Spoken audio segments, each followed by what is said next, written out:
Rubber pads are a great alternative when you're working on pavement or concrete. A couple advantages to them. Obviously going to be very, very quiet. The other advantage is you're not going to scar up concrete, asphalt. It's going to give you the availability to have your machine walk anywhere you need it to go.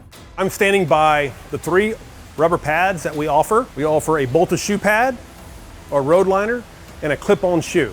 Our rubber bolt-to-shoe pad bolts directly onto your steel shoe using the existing hardware that comes with the shoes. Astrak's 500 millimeter Duraline road liner shoe bolts directly to your existing track chain. Astrak's Duraline 700 millimeter clip-on shoe installs onto your existing steel shoe using a clip on one side and a bolt-on removable clip on the other for installation.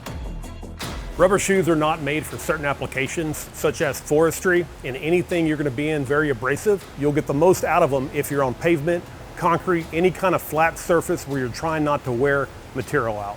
If you see one chunking or cracking or missing, you can replace one. If you see excessive wear on all shoes, at that point, it's time for replacement. With any questions about the Duraline rubber pads, please go to astrak.com. We have an inside team waiting for your call.